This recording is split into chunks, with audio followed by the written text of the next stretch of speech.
अस्सलाम वालेकुम स्टूडेंट्स, आविश काज़मी एक बार फिर आपके सामने हाजिर हैं।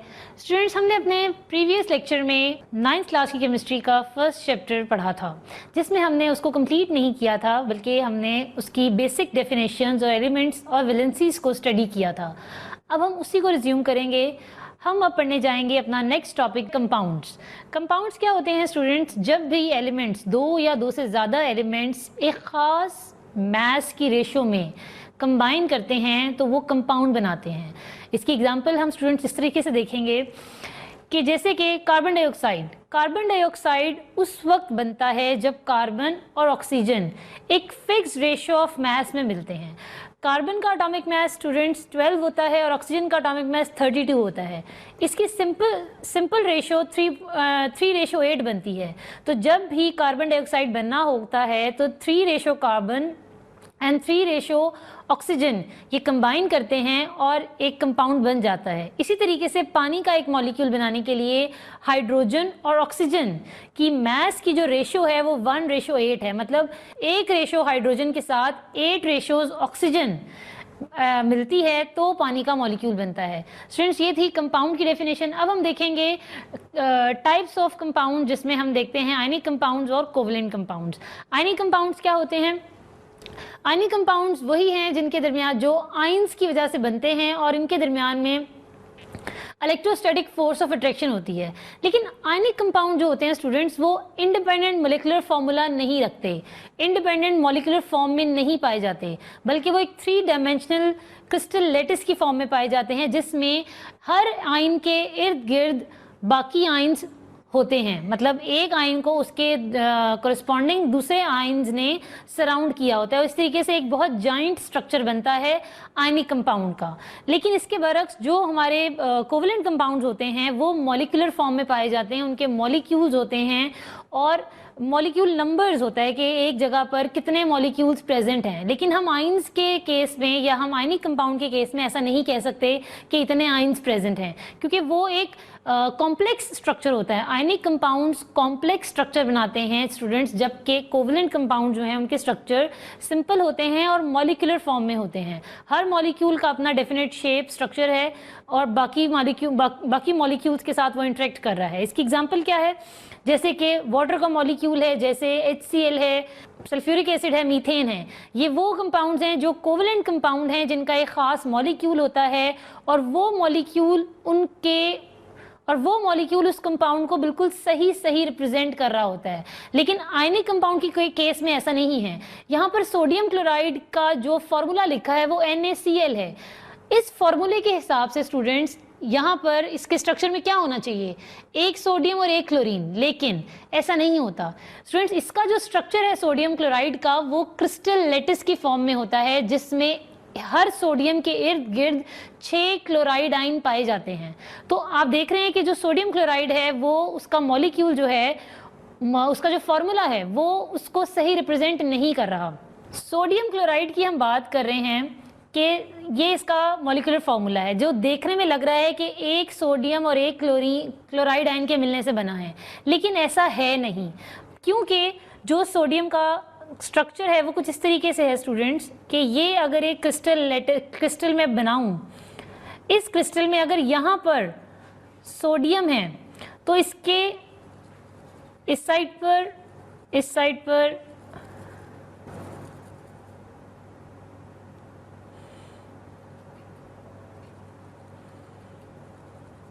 ये स्टूडेंट्स इस तरीके से इसके इर्द गिर्द, इसके ऊपर जो दूसरा ब्लॉक है उसमें भी यही होगा।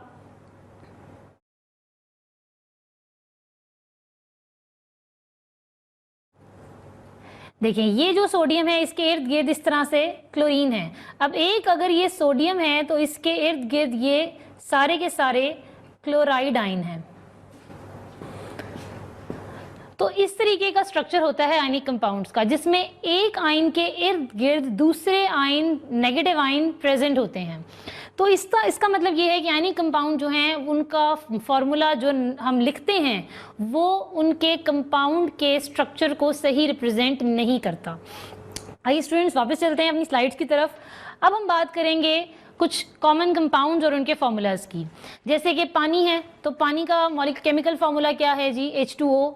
सोडियम क्लोराइड जो कि कॉमन सॉल्ट जो हम घरों में इस्तेमाल करते हैं, नमक, उसका फॉर्मूला होता है सोडियम NaCl। सिलिकॉन डाइऑक्साइड जो कि रेत है, रेत के अंदर केमिकली तौर पे सिलिकॉन और ऑक्सीजन प्रेजेंट है। कास्टिक सोडा या सोडियम हाइड्रोक्साइड में सोडियम NaOH पाए जाते हैं। सोडियम कार्बोनेट जो कि वॉशिंग सोडा है, धोने के अमल में इस्तेमाल करते हैं, ये कुछ इस तरीके से होता है कि सोडियम, कार्बन और ऑक्सीजन का केमिकल रिएक्शन से बनता है। कैल्शियम ऑक्साइड है, कैल्शियम कार्बोनेट है, शुगर, सल्फ्यूरिक एसिड, अमोनिया, ये इन सब के फॉर्मूलाज लिखे हैं स्टूडेंट्स, जो कि रिप्रेजेंट कर रहे हैं इनके स्ट्रक्चर को भी, इनके मॉलिक्यूलर नेचर को भी और इनकी टाइप ऑफ बॉन्डिंग को भी। अब हम बात करेंगे स्टूडेंट मिक्सचर की। मिक्सचर्स के बारे में हम अपने पहले लेक्चर में डिस्कस कर चुके हैं कि mixture impure form of substance है, जिसमें दो या दो से ज़्यादा हम सब्सटेंस को मिक्स करते हैं। तो जो हमारा मिक्सचर है, इसको हम सेपरेट भी कर सकते हैं सिंपल फिजिकल टेक्निक्स यूज़ करके।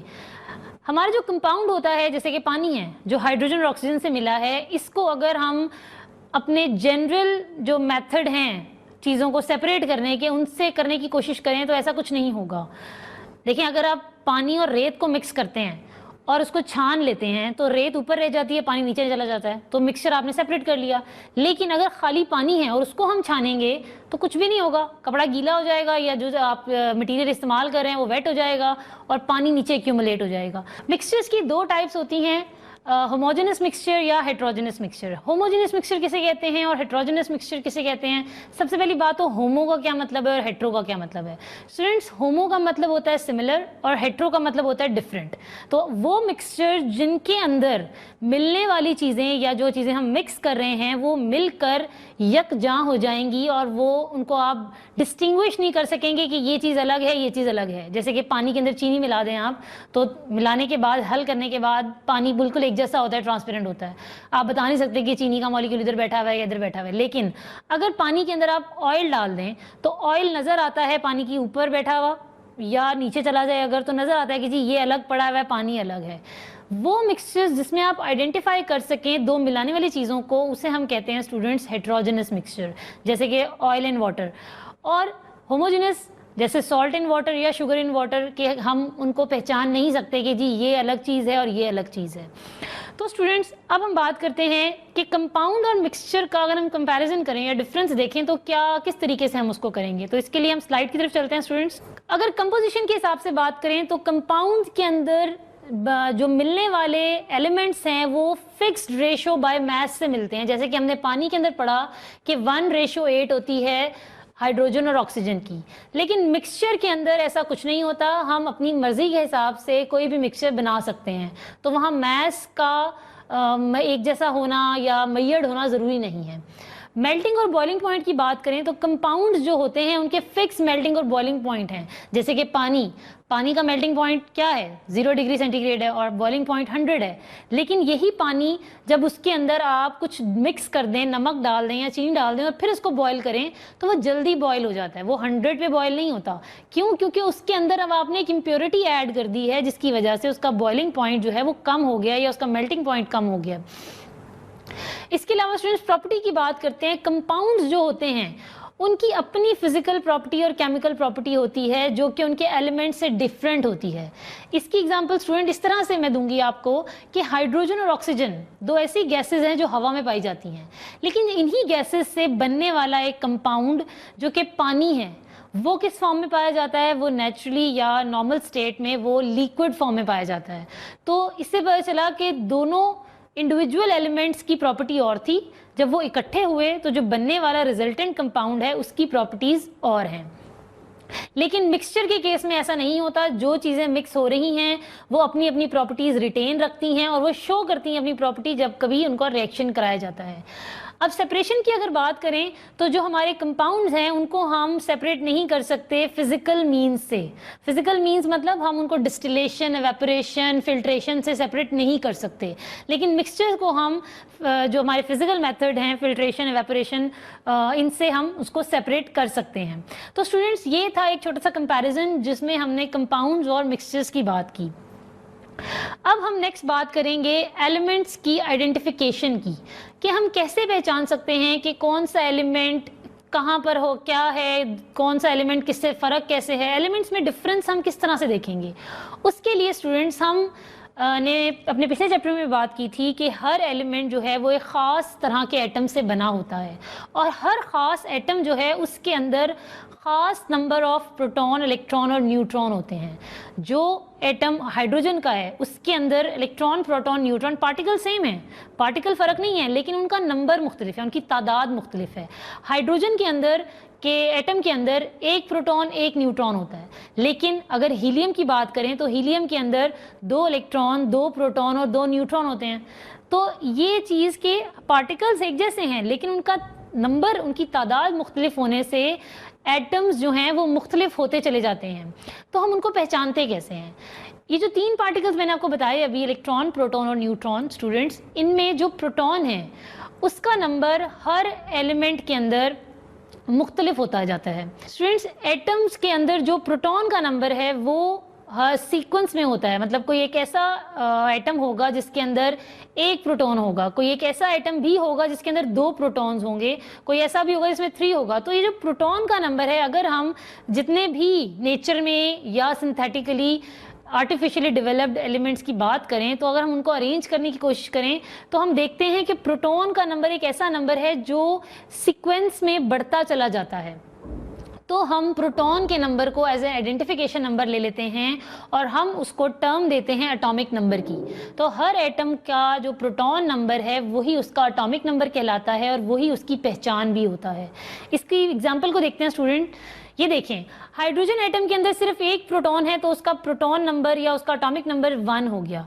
इसी तरीके से कार्बन के अंदर 6 प्रोटॉन पाए जाते हैं तो सिंपली उसका एटॉमिक नंबर 6 हो गया। एटॉमिक नंबर का सिंबल स्टूडेंट्स Z होता है, इससे हम इसको लिखते हैं।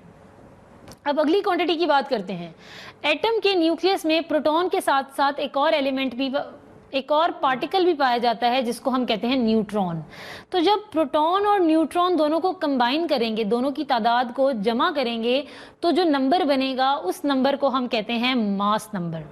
Mass number sum of number of proton और न्यूट्रॉन है। किसी भी एटम के न्यूक्लियस में पाए जाने वाले प्रोटॉन और न्यूट्रॉन की तादाद को जब हम जमा कर देते हैं तो वो उस एलिमेंट का मास नंबर बन जाता है।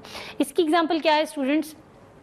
ये देखिए, ये मास नंबर को हम कैपिटल A से शो कर रहे हैं। ये Z जो है ये प्रोटॉन नंबर है, N जो है वो हमारा क्या है, न्यूट्रॉन नंबर है। अगर हम हाइड्रोजन की बात करें तो हाइड्रोजन के अंदर सिर्फ एक प्रोटॉन होता है और कोई न्यूट्रॉन नहीं होता। तो जब इसको सम करते हैं तो मास नंबर 1 आता है। तो इसका मतलब क्या है कि हाइड्रोजन का एटॉमिक नंबर भी 1 था और हाइड्रोजन का मास नंबर भी 1 है। अब हम बात करेंगे स्टूडेंट कार्बन की। कार्बन के अंदर 6 प्रोटॉन है और 6 ही न्यूट्रॉन है। तो जब 6 और 6 को जमा करते हैं तो 12 हो जाते हैं। तो कार्बन का जो मास नंबर है वो 12 कहलाता है। और यही 12 हम डिफरेंट अपने जो प्रॉब्लम्स होती हैं या न्यूमेरिकल प्रॉब्लम्स आती हैं उनमें हम इसको इस्तेमाल करते हैं। स्टूडेंट्स, ये हमारे पास कुछ एक छोटी सी लिस्ट है जिसके अंदर हमने कुछ सिलेक्टिव एलिमेंट्स रखे हैं और उनके एटॉमिक नंबर, उनके मास नंबर शो किए हैं, उनके नंबर ऑफ इलेक्ट्रॉन, प्रोटॉन के साथ साथ। ये देखें जी, ये हाइड्रोजन है, इसके अंदर एक प्रोटॉन है, कोई न्यूट्रॉन नहीं है, तो इसका एटॉमिक नंबर 1 है, इसका मास नंबर भी 1 है। कार्बन, उसके अंदर 6 प्रोटॉन है, 6 ही न्यूट्रॉन है। एटॉमिक नंबर की वजह जो है वो नंबर ऑफ प्रोटॉन होता है, तो ये 6 है, तो ये भी 6 हो गए। और मास नंबर इन दोनों का जमा होता है तो वो 12 है। इसी तरीके से नाइट्रोजन का एटॉमिक नंबर 7 है, उसका मास नंबर 14 है। ऑक्सीजन का 8 प्रोटॉन 8 न्यूट्रॉन के साथ मास नंबर 16 बनता है। और बाकी fluorine, sodium, magnesium, potassium, calcium के मास नंबर ये हैं सारे के सारे। और ये स्टूडेंट्स कोई और चीज़ नहीं बल्कि उनके अंदर पाए जाने वाले न्यूट्रॉन और प्रोटॉन की तादाद को जमा करने से हमें पता चल जाता है।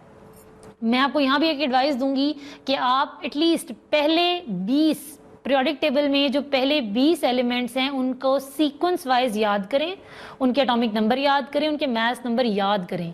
ये याद करने से ही आप न्यूमेरिकल सॉल्व कर सकते हैं, क्योंकि आपको कभी भी बुक में या पेपर के टाइम पर कोई ऐसी बुकलेट अवेलेबल नहीं होती जिसमें ये लिखा हो, तो आपकी मेमोरी में होना ज़रूरी है। तो ये याद करना बहुत मस्ट है आप लोगों के लिए। तो काइंडली पहले 20 एलिमेंट्स के एटॉमिक नंबर, मास नंबर याद करें।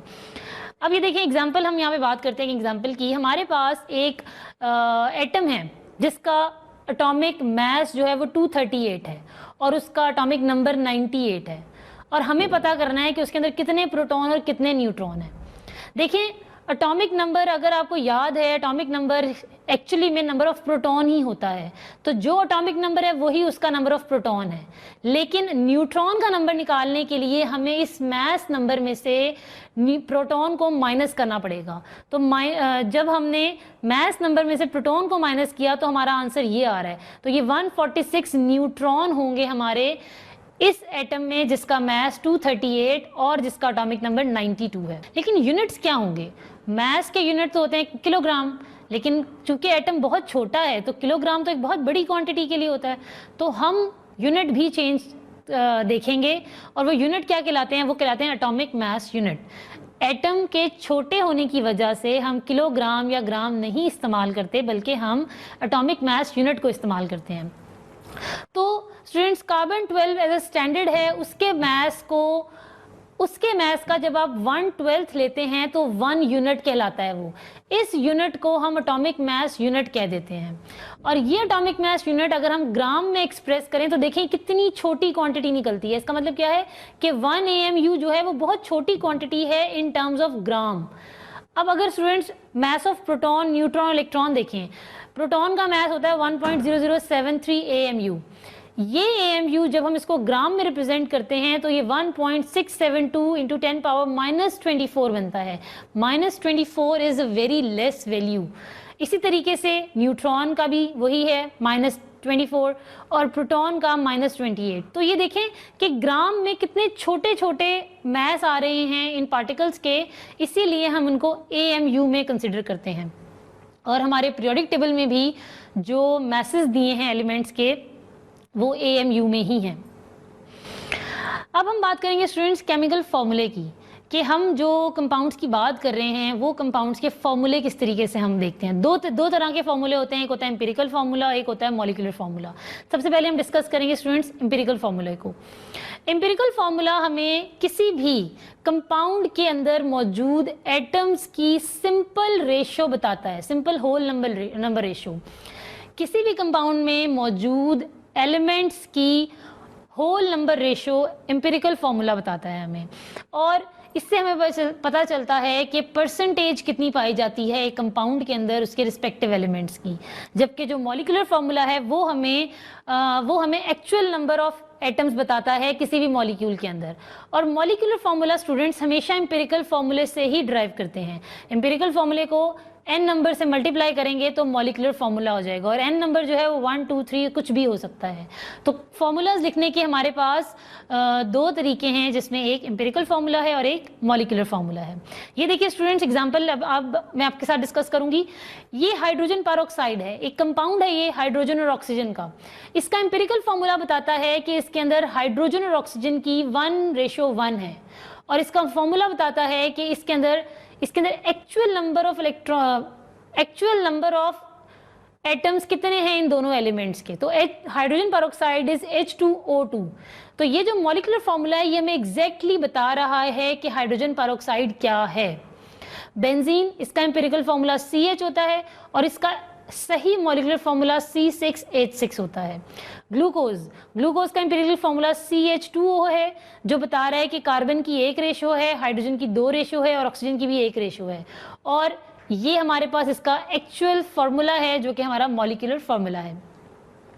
तो स्टूडेंट्स अब हम बात करेंगे इसके बाद मॉलिक्यूलर मास की।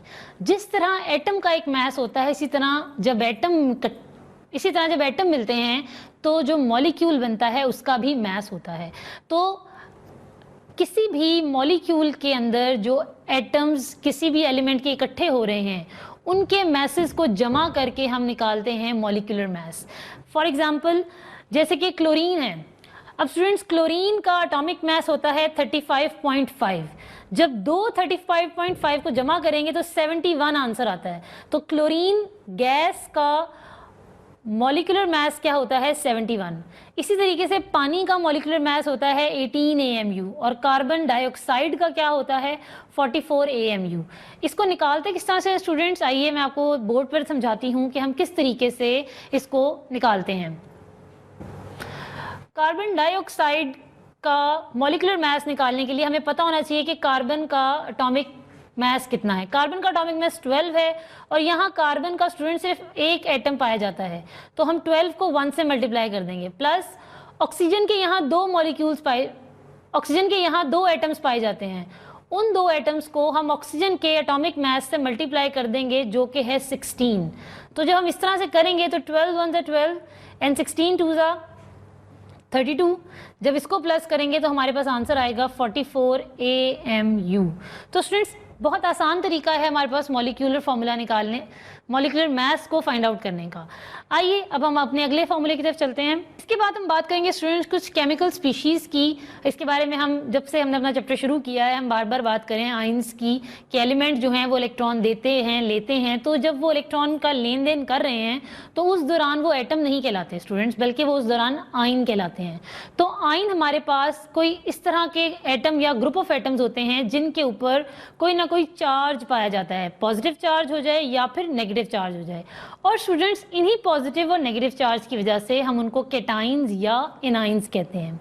अब हम देखते हैं स्टूडेंट्स केटाइंस क्या होते हैं और एनाइंस क्या होते हैं।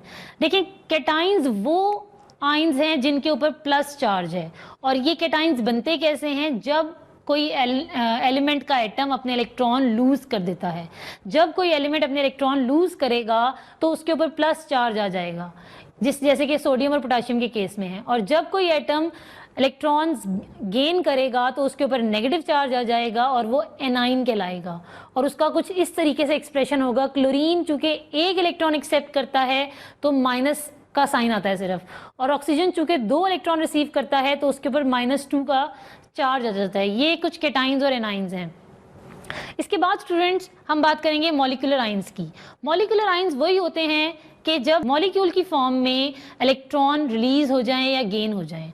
जब कोई मॉलिक्यूल अपने अंदर मौजूद इलेक्ट्रॉन्स को रिलीज कर देगा तब उसके ऊपर पॉजिटिव चार्ज आ जाएगा, और अगर वो इलेक्ट्रॉन गेन कर लेता है तो उस पर नेगेटिव चार्ज आ जाएगा। ये कुछ एग्जांपल्स हैं स्टूडेंट हमारे पास, जिसमें मीथेन ने एक इलेक्ट्रॉन किसी को दे दिया है तो उसके ऊपर प्लस चार्ज है, हीलियम, नाइट्रोजन, ये कुछ हमारे पास मॉलिक्यूलर आयन कहलाते हैं। इन्हीं को हम रेडिकल्स भी कहते हैं। टाइप्स ऑफ मॉलिक्यूल की बात करते हैं। मॉलिक्यूल्स तक कब बनते हैं, जब एटम्स 2 या 2 से ज़्यादा एटम मिलते हैं।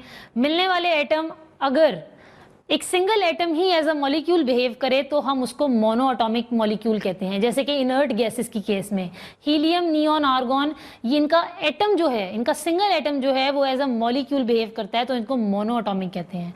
इसी तरह स्टूडेंट्स हाइड्रोजन, ऑक्सीजन, क्लोरीन, इनकी जो गैसेस होती हैं उनमें 2-2 एटम, एक जैसे 2-2 एटम इकट्ठे होते हैं तो उनको हम डाई एटॉमिक कहते हैं, जैसे कि हाइड्रोजन, ऑक्सीजन, क्लोरीन और हाइड्रोजन क्लोराइड। इस केस में हमारे पास जो मॉलिक्यूल्स हैं वो डाई एटॉमिक मॉलिक्यूल्स हैं। इसके बाद देखते हैं स्टूडेंट्स फर्दर, जैसे जैसे एटम्स का नंबर चेंज होता जाएगा हमारी टाइप्स बढ़ती चली जाएंगी। हमारे पास ट्राई एटॉमिक मॉलिक्यूल्स भी पाए जाते हैं। जब किसी मॉलिक्यूल के अंदर 3 एटम होंगे तो उसे हम ट्राई एटॉमिक, देखें 2 हाइड्रोजन के और 1 ऑक्सीजन का, इसे हम ट्राई एटॉमिक मॉलिक्यूल कहते हैं। पॉली एटॉमिक मॉलिक्यूल वो होते हैं जिसमें बहुत ज़्यादा मॉलिक्यूल्स पाए जाते हैं। स्टूडेंट्स अगर 2 एक जैसे एटम्स इकट्ठे हो रहे हैं तो उनको हम होमो एटॉमिक मॉलिक्यूल भी कहते हैं। हाइड्रोजन, ओजोन, सल्फर, फॉस्फोरस, ये होमो एटॉमिक की एग्जांपल्स हैं। हेट्रो एटॉमिक मॉलिक्यूल्स वो होते हैं जिसमें 2 अलग अलग एलिमेंट्स इकट्ठे हो रहे हैं और एक मॉलिक्यूल बना रहे हैं, जैसे कि कार्बन डाइऑक्साइड, वाटर और अमोनिया, ये हमारे हेट्रो एटॉमिक मॉलिक्यूल्स हैं। इसके बाद हम बात करते हैं ग्राम एटॉमिक मैसेस की। ये जो एटॉमिक मैस आपको मैंने AMU में बताए हैं, अगर स्टूडेंट्स हम अपने एटॉमिक मैसेस को, किसी एलिमेंट के एटॉमिक मैसेस को ग्राम में रिप्रेजेंट कर दें तो वो ग्राम एटॉमिक मैस कहलाएगा। सिंपल सी बात है, किसी भी एलिमेंट का जो मैंने आपको एटॉमिक मैस अभी एटॉमिक मैस यूनिट में बताया है, अगर हम ग्राम लगा देंगे उसके साथ तो वो हमारे पास ग्राम एटॉमिक मैस बन जाएगा, और वो ग्राम एटॉमिक मैस 1 मोल भी कहलाएगा उसी सब्सटेंस का। हाइड्रोजन के 1 ग्राम एटम का मैस इतना है 1.008 ग्राम्स, और यही मैस उसके 1 मोल का भी मैस है। इसी तरह कार्बन के मैस का होता है 12 ग्राम, तो 12 ग्राम को हम 1 मोल भी कहते हैं। तो इसका मतलब स्टूडेंट्स ये हुआ कि डिफरेंट एलिमेंट्स के 1 ग्राम एटम में डिफरेंट मैस होंगे, डिफरेंट मैसेज होंगे 1 ग्राम एटम में, लेकिन डिफरेंट मॉलिक्यूल के। इसी तरह मोलेकुलर मैस है, जब जब आप मॉलिक्यूल के मास को ग्राम में रिप्रेजेंट करो तो वो ग्राम मॉलिक्यूलर मास कहलाता है। हाइड्रोजन का मॉलिक्यूल का मास 2 हो जाता है तो वो उसका मोलिकुलर मास कहलाएगा अगर मैं उसके साथ ग्राम लगा दूंगी तो। एग्जांपल्स आपके सामने हैं, आपको स्क्रीन पर नज़र आ रही हैं कि हाइड्रोजन के साथ का 2 ग्राम मास है, वाटर का 18 ग्राम है और सल्फ्यूरिक एसिड का 98 ग्राम मास है। इसी तरीके से अगर आयनिक कंपाउंड्स के मासेस के साथ हम ग्राम लगा दें तो वो ग्राम फार्मूला मास कहलाते हैं। इसकी एग्जांपल आपको स्लाइड पे बहुत क्लियरली नज़र आ रही है कि सोडियम क्लोराइड जो है स्टूडेंट्स, उसका मास 58.5 AMU हमने पढ़ा था। अब हमने उसके साथ ग्राम लगा दिया है तो वो 1 ग्राम फार्मूला बन गया है। अब बात करते हैं एवोगैड्रो नंबर की। किसी खास मास के अंदर उसके कितने पार्टिकल्स होते हैं।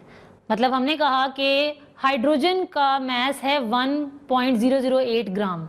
अब उसके अंदर उसके कितने एटम्स पाए जाते हैं, क्योंकि हमारे लिए काउंटिंग करना मुश्किल है तो हमने कैलकुलेशंस के through Avogadro number, Avogadro scientist हैं, उन्होंने एवोगैड्रो नंबर फाइंड आउट किया जो हमें बताता है कि किसी पर्टिकुलर मोल के अंदर कितने पार्टिकल्स पाए जाते हैं। तो उसका नंबर स्टूडेंट्स क्या है, 6.02 × 10⁻23 पार्टिकल्स। इसका मतलब ये है कि एक ख़ास मास में इतने पार्टिकल्स पाए जाते हैं और यही पार्टिकल्स 1 मोल के बराबर होते हैं। जिस तरह स्टूडेंट्स एक दर्जन के अंदर 12 चीज़ें चढ़ती हैं, इसी तरीके से 1 मोल के अंदर जो नंबर ऑफ पार्टिकल्स होंगे वो 6.02 एक्सपोनेंशियल 23 होंगे। मोल और एवोगैड्रो का क्या रिलेशन है? 1 मोल बिल्कुल वही रिलेशन है जो डजन का उसके नंबर के साथ है। एक दर्जन के अंदर 12 चीज़ें हम डालते हैं, इसी तरीके से 1 मोल के अंदर हम 6.02 एक्सपोनेंशियल 23 जो कि हमारा एवोगैड्रो नंबर है, हम वो शामिल करते हैं। इसके अलावा स्टूडेंट्स रिलेशनशिप होते हैं, कैलकुलेशंस हम करते हैं न्यूमेरिकल्स के लिए, तो फॉर्मूलेज याद करना बहुत ज़रूरी है। तो हमारा ये फॉर्मूला है जिसमें मैस और मोल का रिलेशन है। नंबर ऑफ मोल्स अगर आपने फाइंड आउट करने हैं तो known mass of a substance divide by molar mass of a substance, ये याद रखना पड़ेगा आपको।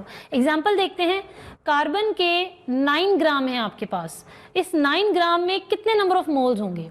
अब स्टूडेंट्स ये जो 9 ग्राम है इसको आप यहाँ, इसकी वैल्यू यहाँ पुट कर देंगे और मोलर मैस क्या होता है कार्बन का? कार्बन का मोलर मैस 12 है, तो 9 को जब आप 12 से डिवाइड करोगे तो जो आंसर आएगा वो आपको मोल्स शो कर रहा है। मतलब आपको स्टूडेंट्स मैस अवेलेबल था, उससे आपने मोल कैलकुलेट कर लिए हैं। इसी तरीके से मोल और पार्टिकल का भी रिलेशनशिप है और उसका भी फॉर्मूला है। वो फॉर्मूला क्या है? Number of moles is equal to given number of particles divide by Avogadro number.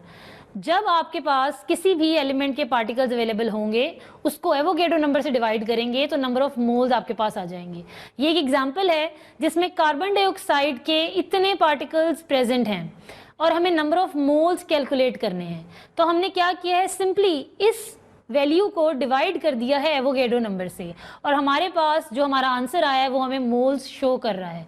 तो स्टूडेंट्स आपके लिए फॉर्मूलेज याद करना बहुत ज़रूरी है। एक दफ़ा फिर बताती चलूँ कि हमने 9th क्लास का सिलेबस शुरू किया है और हम उसका फर्स्ट चैप्टर कर रहे हैं। इस फर्स्ट चैप्टर में स्टूडेंट्स हमारे पास सब सिर्फ़ और सिर्फ बेसिक चीज़ें हैं और ये बेसिक बहुत ज़रूरी हैं। जिस तरह एक घर की बेसिस बनाने के लिए उसके नींव बिछानी पड़ती है, इसी तरह केमिस्ट्री के सब्जेक्ट को बहुत अच्छे तरीके से या अपना फेवरेट सब्जेक्ट बनाने के लिए आपको बेसिस को ना सिर्फ समझना पड़ेगा बल्कि उसको याद भी करना पड़ेगा। तो जितना आपको अब तक पढ़ाया गया है फर्स्ट चैप्टर में फंडामेंटल्स के बारे में, बुनियादी केमिस्ट्री की जो बातें बताई गई हैं उसको ध्यान से याद रखिए। और एक बार फिर कहती चलूँ कि वैलेंसी का जो टेबल है, एटॉमिक मासेस, एटॉमिक नंबर्स और सिंबल्स, ये आप लाजमी याद कर लें अभी, क्योंकि अभी बहुत टाइम है, आप आराम से इसको याद कर सकते हैं। लेकिन जैसे जैसे टाइम गुजरता चला जाएगा याद करना मुश्किल होता चला जाएगा। तो इसको अभी, चूँकि आपके सिलेबस की शुरुआत हैं, इसको अभी याद कर लीजिए ताकि आपको आगे चलकर जब रिएक्शंस से आपका वास्ता पड़े तो आपको टेंशन ना हो। इसके साथ ही अपनी टीचर माविश काज़मी को इजाज़त दीजिए। अल्लाह हाफिज़।